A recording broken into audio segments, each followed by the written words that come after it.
സംഖ്യയുടെ പുസ്തകം 17-ാം അധ്യായം 1 മുതൽ 13 വരെയുള്ള വാക്യങ്ങൾ. അഹറോന്റെ വടി. കർത്താവ് മോശയോട് അരുളിച്ചെയ്തു, ഇസ്രായേൽ ജനത്തോട് പറയുക, ഗോത്രത്തിന് 1 വീതം എല്ലാ ഗോത്ര നേതാക്കന്മാരിലും നിന്ന് 12 വടി വാങ്ങി ഓരോന്നിലും പേരെഴുതുക. ലേവി ഗോത്രത്തിൻ്റെ വടിയിൽ അഹറോന്റെ പേരെഴുതുക. കാരണം ഓരോ ഗോത്രത്തലവനും ഓരോ വടിയുണ്ടായിരിക്കണം. സമാഗമ കൂടാരത്തിൽ ഞാൻ നിങ്ങൾക്ക് ദർശനം അനുവദിക്കുന്ന സാക്ഷ്യപേടകത്തിന് മുൻപിൽ നീ അവ വയ്ക്കണം. ഞാൻ തിരഞ്ഞെടുക്കുന്നവൻ്റെ വടി തളിർക്കും. അങ്ങനെ നിങ്ങൾക്കെതിരായുള്ള ഇസ്രായേൽ ജനത്തിൻ്റെ പിറുപിറുപ്പ് ഞാൻ അവസാനിപ്പിക്കും. മോശ ഇസ്രായേൽ ജനത്തോട് സംസാരിച്ചു. എല്ലാ ഗോത്രത്തലവന്മാരും ഗോത്രത്തിന് 1 വടി എന്ന കണക്കിൽ 12 വടി മോശയ്ക്ക് കൊടുത്തു. അഹറോന്റെ വടി മറ്റു വടികളോടൊപ്പം ഉണ്ടായിരുന്നു. സാക്ഷ്യകൂടാരത്തിൽ കർത്താവിൻ്റെ മുൻപിൽ മോശ വടികൾ വെച്ചു. പിറ്റേ ദിവസം മോശ സാക്ഷ്യകൂടാരത്തിലേക്ക് ചെന്നു. ലേവി കുടുംബത്തിനു വേണ്ടിയുള്ള അഹറോന്റെ വടി മുളപൊട്ടി പൂത്തു തളിർത്തു. ബദാം പഴങ്ങൾ കായ്ച്ചു നിന്നു. മോശ വടികൾ കർത്താവിൻ്റെ സന്നിധിയിൽ നിന്നെടുത്ത് ജനത്തിൻ്റെ അടുത്തേക്ക് കൊണ്ടുവന്നു. ഓരോരുത്തരും സ്വന്തം വടി നോക്കിയെടുത്തു.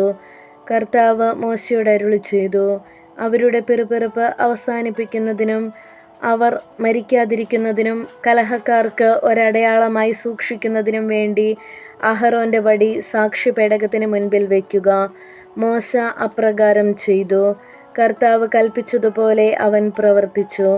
ഇസ്രായേൽ ജനം മോശയോട് പറഞ്ഞു, ഇതാ ഞങ്ങൾ മരിക്കുന്നു, ഞങ്ങൾ നശിക്കുന്നു, ഒന്നൊഴിയാതെ ചത്തൊടുങ്ങുന്നു. കർത്താവിൻ്റെ കൂടാരത്തെ സമീപിക്കുന്ന ഏവനും മരിക്കുന്നു. ഞങ്ങളെല്ലാവരും നശിക്കണമോ? 18-ാം അധ്യായം 1 മുതൽ 32 വരെയുള്ള വാക്യങ്ങൾ. പുരോഹിതരും ലേവ്യരും. കർത്താവ് അഹറോനോട് അരുളിച്ചെയ്തു, നീയും പുത്രന്മാരും നിന്റെ പിതൃഭവനം മുഴുവനും വിശുദ്ധ സ്ഥലത്ത് സംഭവിക്കുന്ന അകൃത്യങ്ങൾക്ക് ഉത്തരവാദികളായിരിക്കും. നിങ്ങളുടെ പൗരോഹിത്യ ശുശ്രൂഷ സംബന്ധിച്ചുണ്ടാകുന്ന തെറ്റുകൾ നീയും പുത്രന്മാരും ഏറ്റെടുക്കണം. നീയും പുത്രന്മാരും സാക്ഷ്യകൂടാരത്തിന് മുൻപിൽ വരുമ്പോൾ നിങ്ങളെ സഹായിക്കുന്നതിന് നിന്റെ പിതൃഗോത്രജരായ ലേവ്യ സഹോദരന്മാരെയും കൊണ്ടുവരിക. അവർ നിങ്ങളെ പരിചരിക്കുകയും കൂടാരത്തിലെ പരിചാരക വൃത്തികൾ അനുഷ്ഠിക്കുകയും ചെയ്യട്ടെ. എന്നാൽ വിശുദ്ധ മന്ദിരത്തിലെ പാത്രങ്ങളെയോ ബലിപീഠത്തെയോ അവർ സമീപിക്കരുത്. സമീപിച്ചാൽ അവരും നിങ്ങളും മരിക്കും. അവർ നിങ്ങളുടെ കൂടെ നിന്ന് സമാഗമ കൂടാരത്തിലെ സകല ജോലികളും ചെയ്യണം. മറ്റാരും നിങ്ങളെ സമീപിക്കരുത്. ഇസ്രായേൽ ജനത്തിൻ്റെ മേൽ ഇനിയൊരിക്കലും ക്രോധം പതിക്കാതിരിക്കാൻ വിശുദ്ധ മന്ദിരത്തിൻ്റെയും ബലിപീഠത്തിൻ്റെയും ചുമതലകൾ നിങ്ങൾ തന്നെ വഹിക്കണം. നിന്റെ സഹോദരന്മാരായ ലേവ്യരെ ഇസ്രായേലിൽ നിന്ന് വേർതിരിച്ചെടുത്തിരിക്കുന്നു. സമാഗമ കൂടാരത്തിൽ ശുശ്രൂഷ ചെയ്യുന്നതിന് കർത്താവിനുള്ള ദാനമായി അവരെ ഞാൻ നിങ്ങൾക്ക് തന്നിരിക്കുന്നു. ബലിപീഠവും തിരശ്ശീലയ്ക്ക് പിന്നിലുള്ളവയും സംബന്ധിച്ചുള്ള പൗരോഹിത്യ ശുശ്രൂഷകളെയെല്ലാം നീയും പുത്രന്മാരും അനുഷ്ഠിക്കണം. നിങ്ങൾ തന്നെ അത് ചെയ്യണം. പൗരോഹിത്യ ശുശ്രൂഷ നിങ്ങൾക്കുള്ള ദാനമാണ്.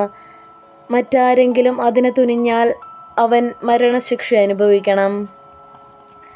പുരോഹിതരുടെ വിഹിതം. കർത്താവ് അഹ്റോനോട് അരുളിച്ചെയ്തു, ഇസ്രായേൽ ജനം എനിക്ക് സമർപ്പിക്കുന്ന കാഴ്ചകൾ നിങ്ങളെ ഞാൻ ഏൽപ്പിച്ചിരിക്കുന്നു. അവ നിനക്കും നിന്റെ പുത്രന്മാർക്കും എന്നേക്കുമുള്ള ഓഹരിയായിരിക്കും.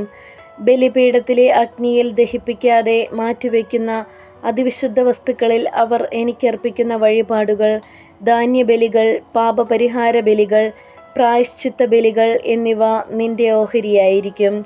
ഇവ നീയും പുത്രന്മാരും അതിവിശുദ്ധമായി കരുതണം. വിശുദ്ധമായ ഒരു സ്ഥലത്ത് വെച്ച് അത് ഭക്ഷിക്കണം.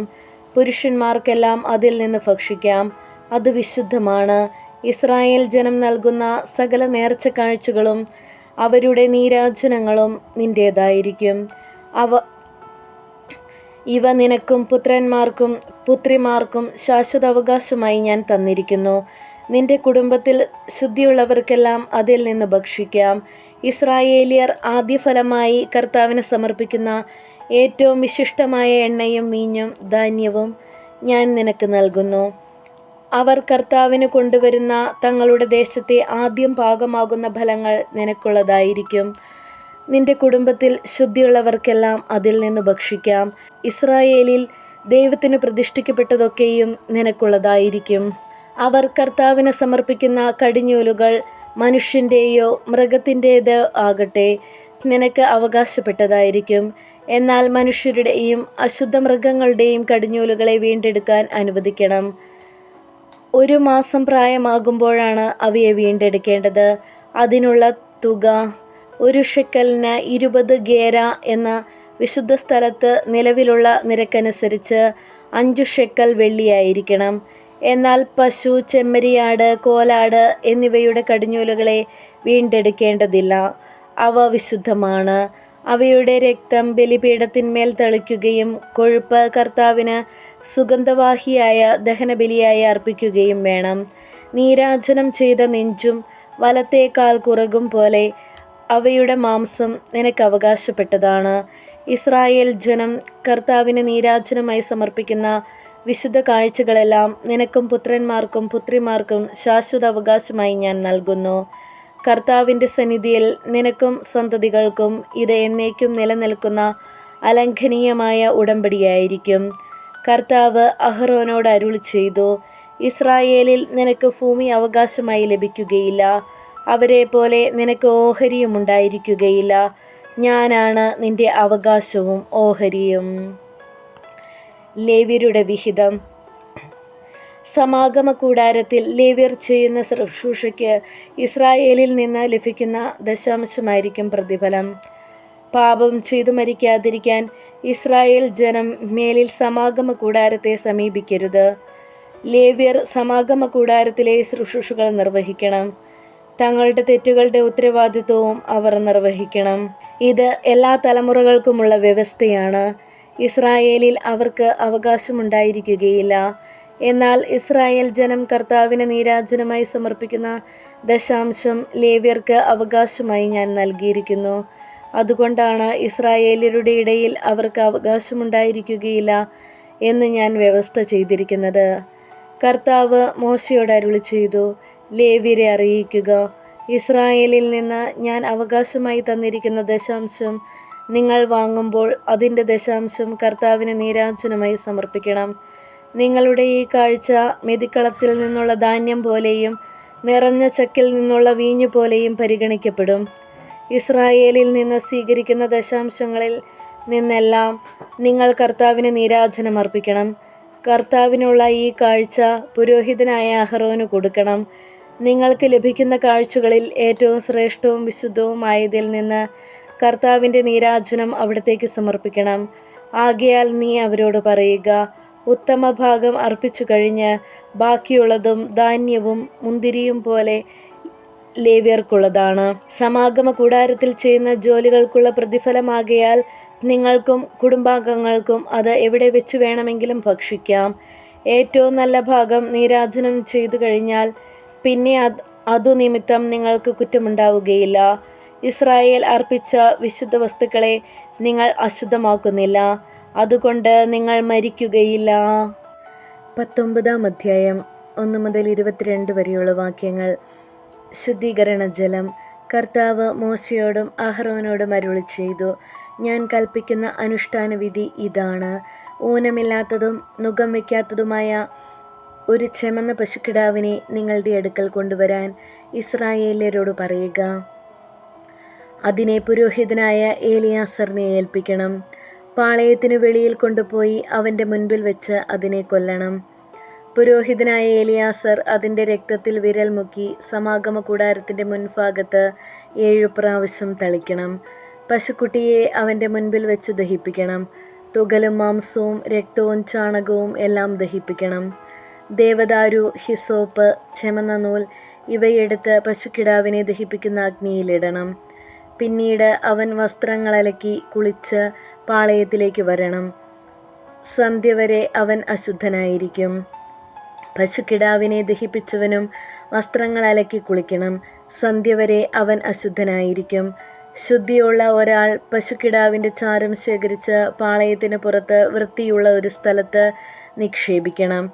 അത് ഇസ്രായേൽക്കാർക്ക് പാപമോചനത്തിനുള്ള ശുദ്ധീകരണ ജലം തയ്യാറാക്കുന്നതിനായി സൂക്ഷിക്കണം. പശുക്കിടാവിൻ്റെ ചാരം ശേഖരിച്ചവൻ വസ്ത്രമലക്കണം.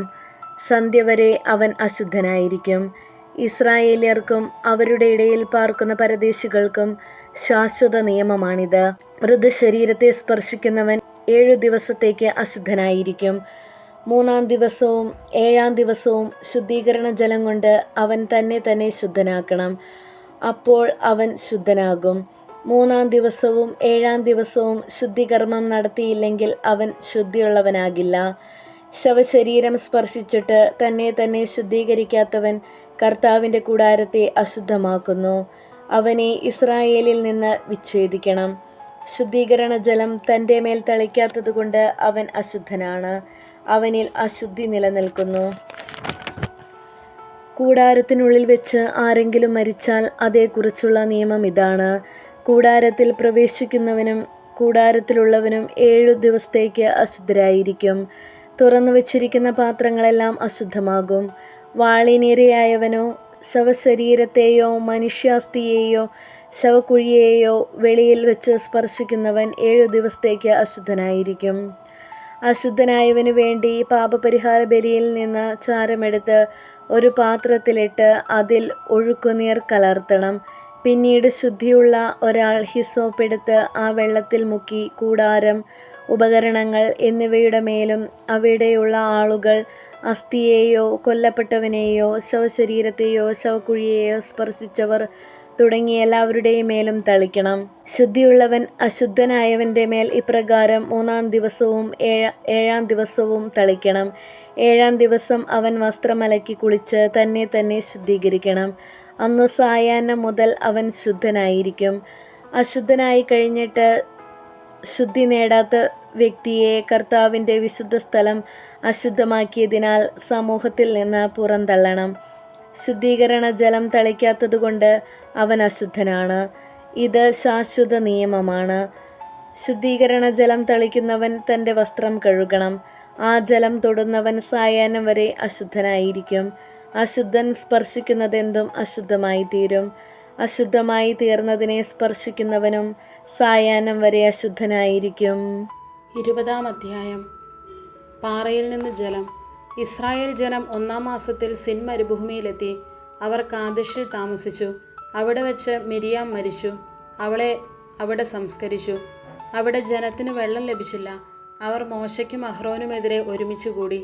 ജനം മോശയോട് എതിർത്തു പറഞ്ഞു, ഞങ്ങളുടെ സഹോദരങ്ങൾ കർത്താവിൻ്റെ മുമ്പിൽ മരിച്ചു വീണപ്പോൾ ഞങ്ങളും മരിച്ചിരുന്നെങ്കിൽ. ഞങ്ങളും ഞങ്ങളുടെ കന്നുകാലികളും ഇവിടെ കിടന്ന് ചാകാൻ വേണ്ടി നിങ്ങൾ കർത്താവിൻ്റെ സമൂഹത്തെ ഈ മരുഭൂമിയിലേക്ക് എന്തിനു കൊണ്ടുവന്നു? ഈ ദുഷിച്ച സ്ഥലത്തേക്ക് നയിക്കാൻ ഈജിപ്തിൽ നിന്ന് ഞങ്ങളെ കൊണ്ടുവന്നതെന്തിന്? ഇത് ധാന്യമോ അത്തിപ്പഴമോ മുന്തിരിയോ മാതളപ്പഴമോ കിട്ടുന്ന സ്ഥലമല്ല. കുടിക്കാൻ വെള്ളം പോലുമില്ല. അപ്പോൾ മോശയും അഹ്റോനും സമൂഹത്തിൽ നിന്ന് സമാഗമ കൂടാരവാതിൽക്കൽ വന്ന് സാഷ്ടാംഗം വീണു. കർത്താവിൻ്റെ മഹത്വം അവർക്ക് വെളിപ്പെട്ടു. കർത്താവ് മോശയോട് അരുളി ചെയ്തു, നിന്റെ വടി കയ്യിലെടുക്കുക. നീയും നിന്റെ സഹോദരൻ അഹ്റോനും കൂടി സമൂഹത്തെ വിളിച്ചുകൂട്ടി വെള്ളം പുറപ്പെടുവിക്കാൻ അവരുടെ മുമ്പിൽ വെച്ച് പാറയോട് ആജ്ഞാപിക്കുക. പാറയിൽ നിന്ന് വെള്ളം പുറപ്പെടുവിച്ച് ജനത്തിനും മൃഗങ്ങൾക്കും കുടിക്കാൻ കൊടുക്കുക. കൽപ്പനയനുസരിച്ച് മോശ കർത്താവിൻ്റെ മുമ്പിൽ നിന്ന് വടിയെടുത്തു. മോശയും അഹ്റോനും കൂടി പാറയ്ക്ക് മുമ്പിൽ ജനങ്ങളെ ഒന്നിച്ചുകൂട്ടി. മോശ പറഞ്ഞു, ധിക്കാരികളെ കേൾക്കുവിൻ. നിങ്ങൾക്ക് വേണ്ടി ഈ പാറയിൽ നിന്ന് ഞങ്ങൾ വെള്ളം പുറപ്പെടുവിക്കണമോ? മോശ കൈ ഉയർത്തി പാറയിൽ 2 പ്രാവശ്യം വടികൊണ്ടടിച്ചു. ധാരാളം ജലം പ്രവഹിച്ചു. മനുഷ്യരും മൃഗങ്ങളും അതിൽ നിന്ന് കുടിച്ചു. ഇസ്രായേലിൽ എൻ്റെ വിശുദ്ധി വെളിപ്പെടുത്തത്തക്ക വിധം ദൃഢമായി നിങ്ങൾ എന്നിൽ വിശ്വസിക്കാതിരുന്നതുകൊണ്ട് ഞാൻ ഈ ജനത്തിന് കൊടുക്കുന്ന ദേശത്ത് ഇവരെ എത്തിക്കുന്നത് നിങ്ങളായിരിക്കുകയില്ല. ഇതാണ് മെരീബായിലെ ജലം.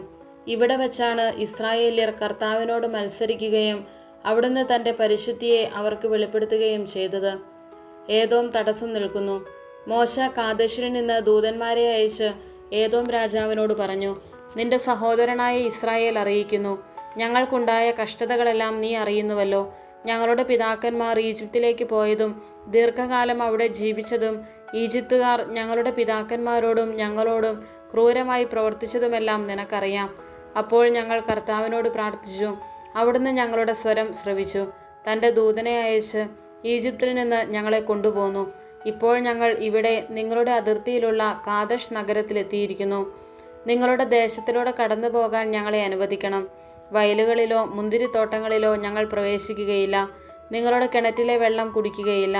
നിങ്ങളുടെ രാജ്യാതിർത്തി കടക്കുന്നതുവരെ ഇടം വലം തിരിയാതെ രാജപാതയിലൂടെ തന്നെ ഞങ്ങൾ പോയിക്കൊള്ളാം. ഏദോം രാജാവ് എതിർത്ത് പറഞ്ഞു, നിങ്ങൾ കടന്നു പോകരുത്. കടന്നാൽ വാളുമായി ഞാൻ നിങ്ങളെ നേരിടും. ഇസ്രായേൽക്കാർ പറഞ്ഞു, ഞങ്ങൾ പെരുവഴിയിലൂടെ പോയിക്കൊള്ളാം. ഞങ്ങളോ ഞങ്ങളുടെ മൃഗങ്ങളോ നിങ്ങളുടെ വെള്ളം കുടിച്ചാൽ അതിന് വില തന്നുകൊള്ളാം. കടന്നു പോകാൻ അനുവദിക്കണമെന്നല്ലാതെ മറ്റൊന്നും ആവശ്യപ്പെടുന്നില്ല. അവൻ പറഞ്ഞു, നീ കടന്നു പോകാൻ പാടില്ല. ശക്തമായ സൈന്യവുമായി ഏദോം ഇസ്രായേലിനെതിരെ പുറപ്പെട്ടു. തൻ്റെ അതിർത്തിയിലൂടെ ഇസ്രായേൽ കടന്നു പോകുന്നത് ഏദോം തടഞ്ഞു. അതിനാൽ ഇസ്രായേൽ അവിടെ നിന്ന് തിരിച്ചുപോയി. അഹറോന്റെ മരണം. ഇസ്രായേല്യർ കാദേശിൽ നിന്ന് പുറപ്പെട്ട് ഹോർ മലയിലെത്തി. ഏദോം രാജ്യാതിർത്തിയിലുള്ള ഹോർ മലയിൽ വെച്ച് കർത്താവ് മോശയോടും അഹ്റോനോടും അരുളി ചെയ്തു, അഹ്റോൻ തൻ്റെ പിതാക്കന്മാരോട് ചേരും. മെരീബ ജലാശയത്തിങ്കൽ വെച്ച് നിങ്ങൾ എൻ്റെ കൽപ്പനയെ ധിക്കരിച്ചതുകൊണ്ട് ഇസ്രായേൽ ജനത്തിന് ഞാൻ നൽകുന്ന ദേശത്ത് അവൻ പ്രവേശിക്കുകയില്ല. അഹ്റോനെയും പുത്രൻ എലയാസറിനെയും ഹോർ മലയിലേക്ക് കൂട്ടിക്കൊണ്ടുവരിക. അഹ്റോൻ്റെ വസ്ത്രമൂരി മകനായ എലയാസറിനെ ധരിപ്പിക്കുക. അഹ്റോൻ അവിടെ വെച്ച് തൻ്റെ പിതാക്കന്മാരോട് ചേരും. കർത്താവ് കൽപ്പിച്ചതുപോലെ മോശ ചെയ്തു. സമൂഹം മുഴുവൻ നോക്കി നിൽക്കെ അവർ ഹോർ മലയിലേക്ക് കയറിപ്പോയി. മോശ അഹ്റോൻ്റെ വസ്ത്രമൂരി അവൻ്റെ മകനായ എലയാസറിനെ ധരിപ്പിച്ചു. മലമുകളിൽ വെച്ച് അഹ്റോൻ മരിച്ചു. മോശയും എലയാസറും മലയിൽ നിന്ന് ഇറങ്ങിപ്പോന്നു. അഹ്റോൻ മരിച്ചുപോയി എന്നറിഞ്ഞ് ഇസ്രായേൽ സമൂഹം മുഴുവൻ അവനെ ഓർത്ത് 30 ദിവസം ദുഃഖമാചരിച്ചു.